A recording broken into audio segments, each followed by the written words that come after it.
Chapter 9. The Loved Wife. Our life story does not end as it does in the novel, when the wedding bells ring. After that comes the real life.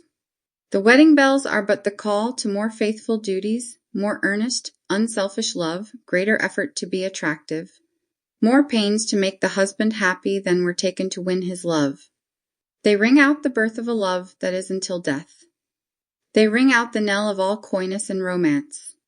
The hero becomes the very human man, the shy girl is a woman who is to be his helpmeet. They ring out the beginning of a battle where man and woman must stand shoulder to shoulder if they would win. They tell of a conflict where there will be strength in union, but in division weakness, destruction of happiness, complete failure, disgrace, and sometimes even death.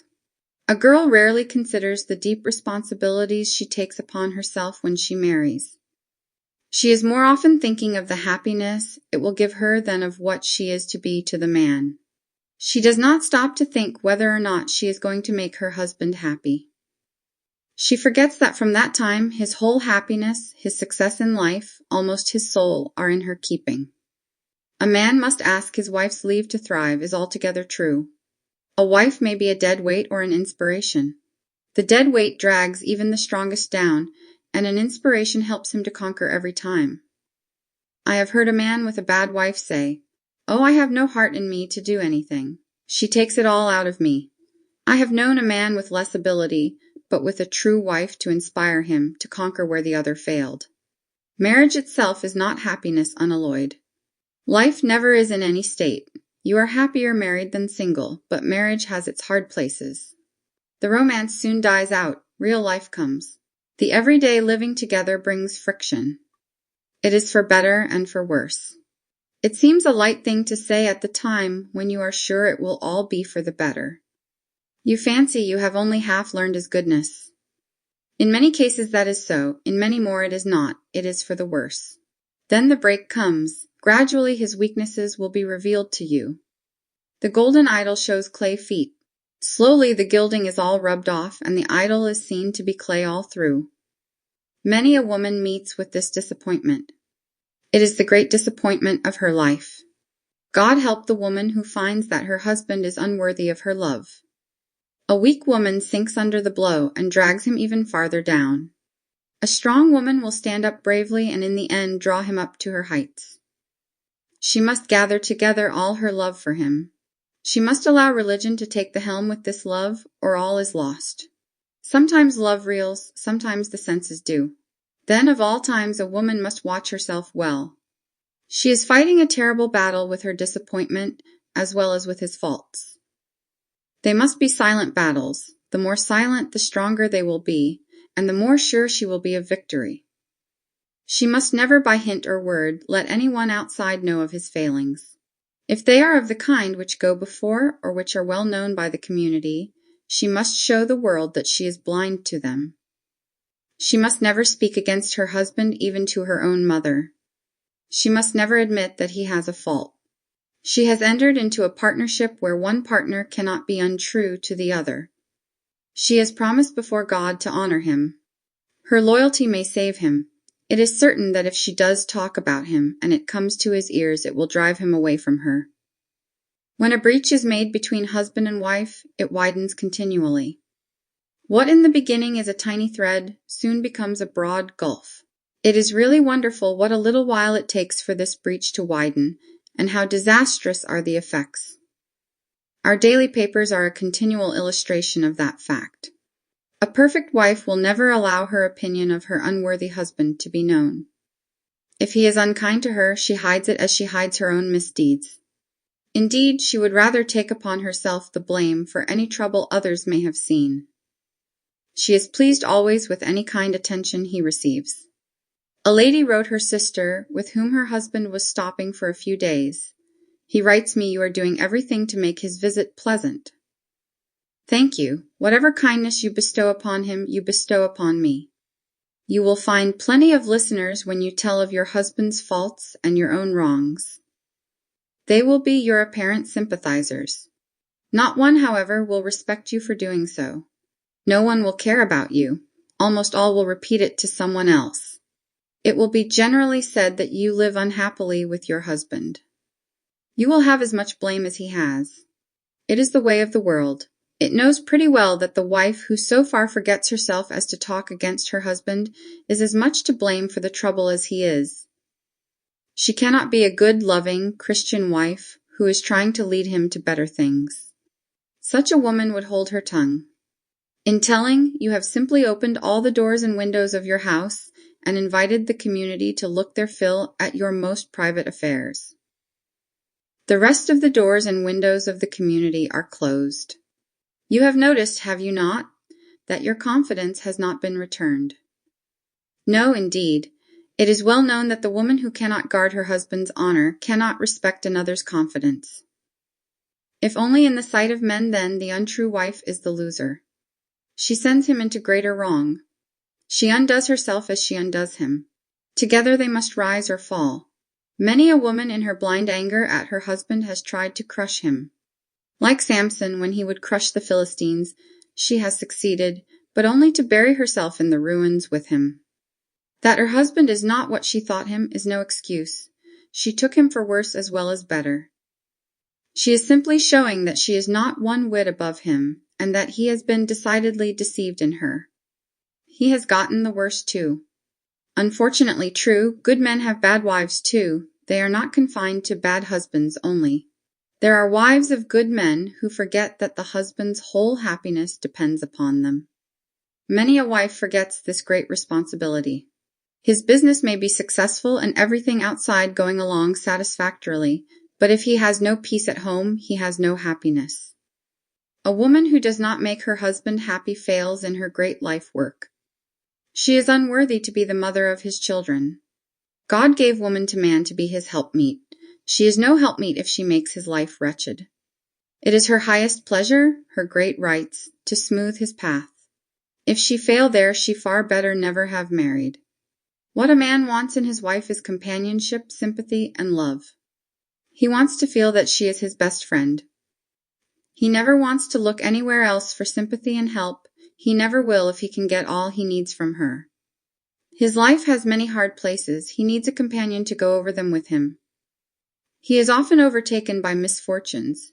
He needs someone to stand by him and sympathize as she helps him to bear them.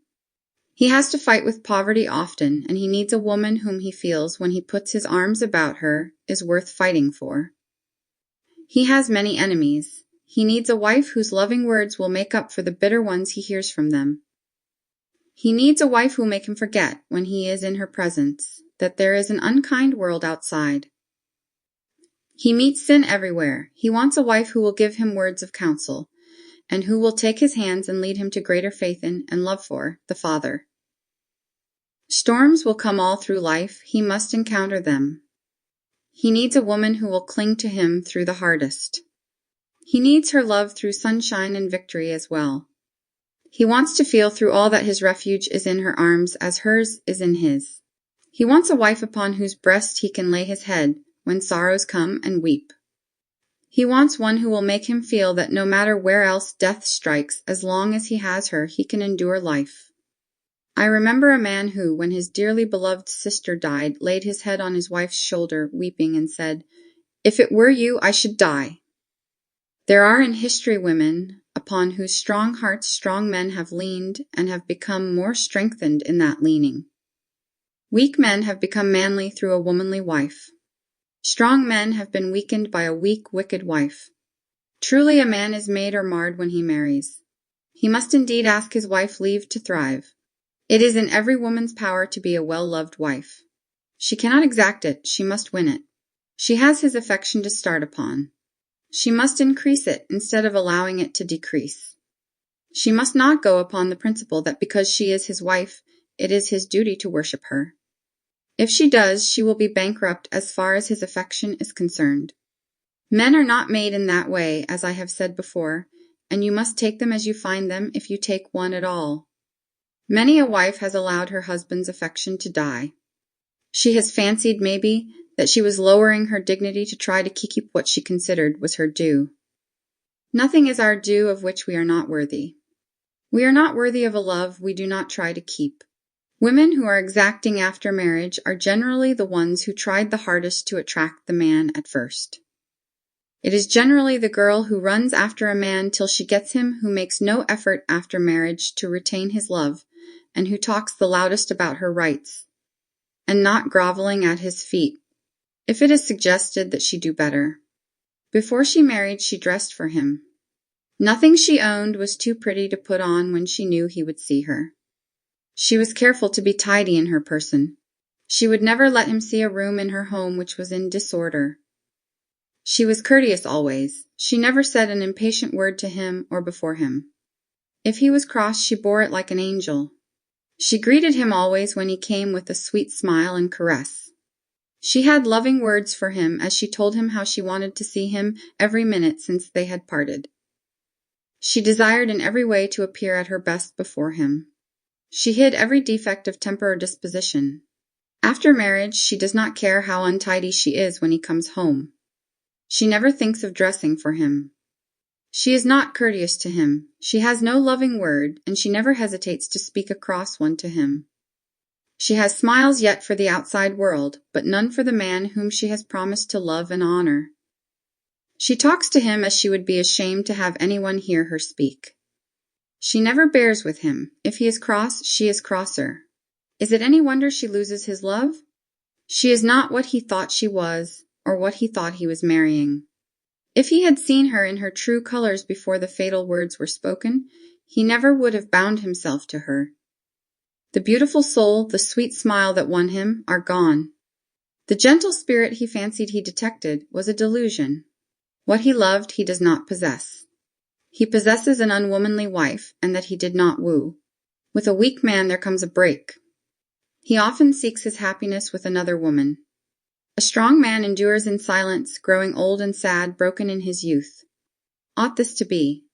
There is no reason, because you have grown familiar to each other, you should not try to hide your temper as you did before. There is no reason, because he is caught and cannot get away from you, that you should cease to be attractive to him. You spread your net well. Now make the nest so attractive that he will be glad that he was caught. Be all that you led him to fancy you were. Why should not a woman dress for her husband? Why should she not cultivate a sweet disposition for him and endeavor to make his home the happiest spot on earth? Why not try to banish from it every cloud, everything that will annoy or irritate? Is it of no use? It is of the greatest earthly use. It is a means of helping you both on to heaven. If you must be selfish, remember it is making yourself happier to have your husband love you as he loves no other earthly being. Men, after all, are easily pleased. You found that out in your courtship days. They are easily managed, too. A man will do almost everything for the wife that makes him happy. He is almost too much of a slave to her. She can do what she will to him. With him, getting her own way is only a matter of tact and sweetness. Husbands are almost all like the man in the fable of the wind and sun. The sun beat in the end. Warmth of love and sweetness of manner will gain a victory, where an ill-tempered insisting upon rights fails completely. Ward McAllister says in his Society as I Have Found It, "My advice to all married women is to keep up flirting with their husbands as much after marriage as before. To make themselves as attractive after their marriage as they were when they captivated them. Not to neglect their toilet, but rather to improve it, to be as coquettish and coy after they are bound together as before, when no ties held them."